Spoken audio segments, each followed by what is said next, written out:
અપેક્ષાઓ ઝીરો ક્યારે થાય? તપ કોને કહેવાય?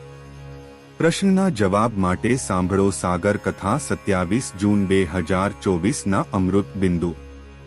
વક્તા પરમ પૂજ્ય સદગુરુ શ્રી રામકૃષ્ણદાસજી સ્વામી. શ્રી સ્વામિનારાયણ સંસ્કારધામ ગુરુકુળ ધ્રાંગધ્રા. ભગવાનના સ્વરૂપમાં પ્રીતિ હોય તો પ્રભુના વચનનું મહત્વ સમજાય. પોતાને ભગવાન ભજવા તે એક બાજુ વાત છે, પોતાની ધર્મનિષ્ઠ થવું તે એક વાત જુદી જ છે. પોતે વૈરાગ્યને આત્મનિષ્ઠા દ્રઢ કરીને રાખવી તે એક વાત જુદી છે, અને પોતાના આશ્રયે આવેલો આત્મા અને તેને તે અંગની એવી દ્રઢતા કરાવી, તે ગુણની દ્રઢતા કરાવી તે જબરજસ્ત મોટો ત્યાગ છે. કારણ કે એક મુમુક્ષુ આત્મા એને ભગવાનના સ્વરૂપની ઉપાસના કરવામાં તો કેટલો સમય અને કેટલો દાખલો કરવો પડતો હોય છે, એ મુમુક્ષુને કેટલો સહન કરવો પડતો હોય છે, ત્યારે એને ભગવાનના સ્વરૂપને વિશે એવી દ્રઢ પ્રીતિ થાય છે, ભક્તિ પ્રધાન થાય છે, ઇષ્ટ પ્રધાન થાય છે.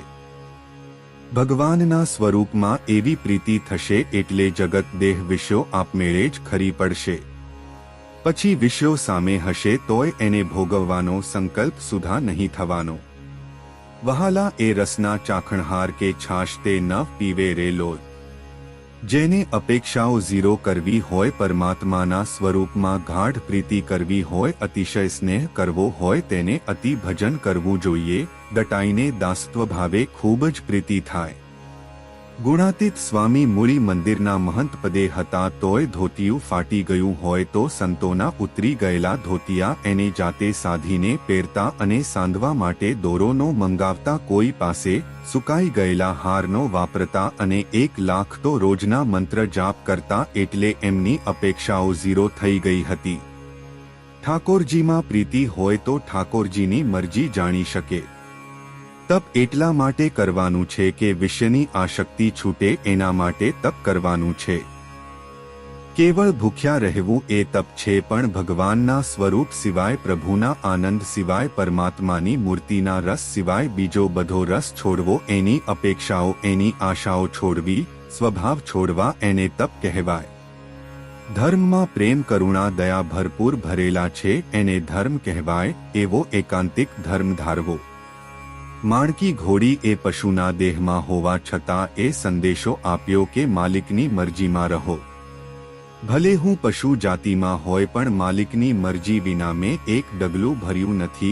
મારા ઠાકોરજીની જેટલી મરજી હોય એટલી ગતિ કરવાની, એની મરજી હોય એ જ માર્ગે જવાનું. સત્સંગ આપણને જે મળ્યો છે એનું મહાત્મ્ય સમજવામાં, મહિમા સમજવામાં કાંઈ કસર ન રાખતા. રાખશો તો સંતોની તપસ્યા ત્યાગને ન્યાય નહીં આપી શકીએ. ગૃહસ્થોએ પુત્રવધૂને પોતાની દીકરી માનવી જોઈએ. આપણે નિયમ એટલા રાખવા જોઈએ કે ઘડીભર આપણને જગત સંબંધી વાત કરવાનો સમય ન મળે. નિયમ એટલા બધા રાખ્યા હોય કે આપણને દિવસ ટૂંકો પડે. ભગવાનમાં પ્રીતિ હોય તે કરી શકે.